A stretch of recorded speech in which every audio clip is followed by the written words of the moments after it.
What happens when someone thinks they know better than a mechanic?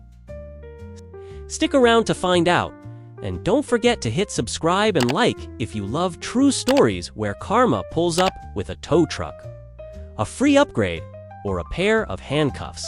Our first story is about a seasoned mechanic who spent his whole career keeping cars and stubborn customers safely on the road. One day he got to watch a know-it-all driver ignore its clear warning about a dangerous front wheel and pay for it not once but twice, thanks to a ticket, a tow truck, and a lesson only karma could deliver. If you love a good "I told you so," buckle up. I've been a mechanic my entire working life so far, and this story about a stubborn customer ignoring a clear safety warning is still one of my favorite experiences to tell. I had a customer come in complaining about a vibration. I put the vehicle on the lift and checked the front end. I found a nearly broken tie rod and a faulty rack and pinion. So basically, the passenger side front wheel was not fully secured to the steering system and would soon break and cause the wheel to be completely disconnected from the steering. I told the customer how much the repair would be and told her it was unsafe to drive. She asked me to put it back together so she could leave. Told her that I could not do that because if it broke after I let her leave, I could be held liable. She started yelling and screaming about calling the cops and suing me and how her cousin's brother knows a guy who is related to the chief of police and I'll be arrested. She calls the police and they come out. I show the officers the vehicle and they understood the safety concern. They told me to just put the car down and let her leave. I did, and even made her sign a statement declining crucial safety repairs. She left with the most "ha-ha, I told you so" smug grin on her face. Until she left the property, got pulled over, and her car got impounded. They also gave her a ticket for reckless driving. Watching her car get towed away was probably the highlight of my week. If cars could talk, that one would have been begging for a new owner by then. About a week later, she actually came back to the shop. She tried to argue with my manager to get us to pay the impound fees, because somehow it was our fault her car got pulled over. She even tried to threaten a bad online review if we didn't pay up. My manager just laughed her right out the door and told her she was lucky she didn't crash and take someone with her. Some people just have to learn the hard way, or in her case, the tow-away way.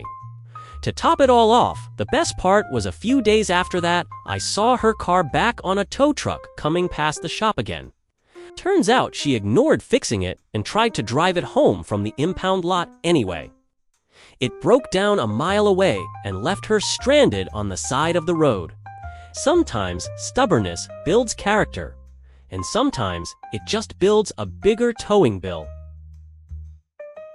Our second story is about a flight from LA to Singapore that turned into an unexpected upgrade story that one can tell with a grin. Story goes. A few years ago, I was on a flight from LA to Singapore, which takes over 16 hours. I am a tall dude around 6'3", about 190 centimeters, so I do not fit very well in economy class seats. On most planes, my knees are often very close or right up against the seat in front of me. This makes it impossible for the person in front of me to recline their seat, which usually is not a problem. Once the person in front of me sees how cramped I am in those tiny seats. However, for this particular flight, the man in front of me was not having it. He tried to recline his seat but could not because my legs were there. He turns around and sees what is happening and asks me something along the lines of, "Do you mind letting me put my seat back?" I respond with, "I wish I could, but I physically cannot. I will do my best to give you as much space as I can, but it will not be much." At this point, he starts to get angry and just starts pushing as hard as he can back on his seat. Needless to say, this was not particularly pleasant for me. I ask him to please stop, and he says I will stop when I can put my seat back. I decide I will just wait him out. He will eventually get tired. After about 10 to 15 minutes of this, he calls a flight attendant over and proceeds to demand a new seat. The flight attendant tells him there are no available seats and he will have to deal with it. He demands to speak to the pilot. So the flight attendant goes up front to talk to the cockpit. Keep in mind that throughout this, he is still pressing with all his might against my knees with only short breaks to yell at the flight attendant. After a couple of minutes, the co-pilot he wanted to speak to the pilot and was not happy about this comes back and tries to explain to the man that he cannot change seats because there are no other coach seats free. The man continues to demand a seat that is able to recline. Give me an upgrade. This is unacceptable, making a scene, and so on. The co-pilot finally gives in and says while looking at the man, "Sir, would you like to sit up in business class?" The man stands up and mutters something similar to "fucking finally." To which the co-pilot responds, "Sir, sit down. I was not talking to you." He turns to me and repeats, "How would you like a seat in business class?" I have to this day never seen someone as furious as the man was as I walked past him to my new business class seat with free drinks. Moral of the story, when life gives you cramped knees, sometimes it hands you champagne too. For our last story, some people think jury duty is just a boring civic duty. But for one young maintenance guy in the 80s, it turned out to be the best job security he could have ever asked for. It goes like this. This was back in the 80s, my first job working as a maintenance man at a local hotel. I had been working there part-time since I was 16, and when I turned 18, I got a notice to attend jury duty. I picked a week, and I let my boss know. The owner of the hotel found out he was always a completely unreasonable jerk to all the employees and sees me in the hallway and tells me that I need to do whatever it takes to get out of jury duty because he needs me at the hotel that week for a large dog show, clogged drains, etc., and if I am not at work, I am fired. When I get to jury duty day 1, I get selected to a week-long trial, and the judge asks jurors if there is any reason we cannot serve on the jury. They go around when they get to me. I am nervous, never been in court before, and too scared to lie. I tell the judge that the owner of the business I work at will fire me if I am not back today, and said I needed to do everything I can to get out of jury duty or I am fired. Other than that, I am fine serving. The judge looks pissed. The judge has me approach the bench, asks for the name of the owner, location, etc. Then he hands the court officer a paper and says something to the officer. The judge still looks pissed. I am told to return to the jury box. About an hour later, still selecting a jury, the officer returns with the owner visibly shaken in handcuffs and walked to the front of the judge's bench.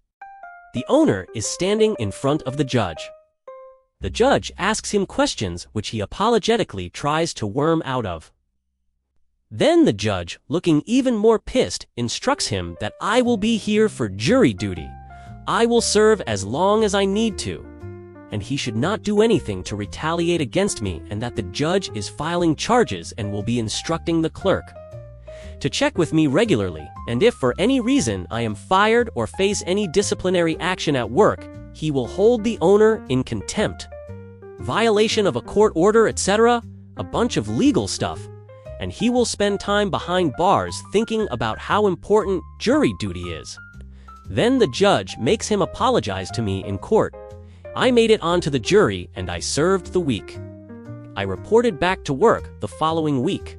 I expected some blowback, but I never got fired, none of my shifts were changed, and I got paid for my time in jury. I did not ask why I got paid. The clerk did check back a few times, and I was told to call the judge's clerk direct phone number if anything happened.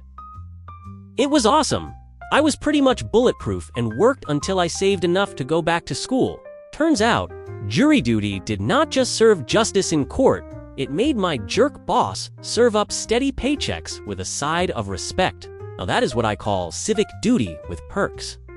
If you enjoyed these real-life karma stories, do not forget to like, subscribe, and share your own instant justice moments in the comments. See you next time. Remember, respect the mechanic, mind your legroom, and never mess with jury duty.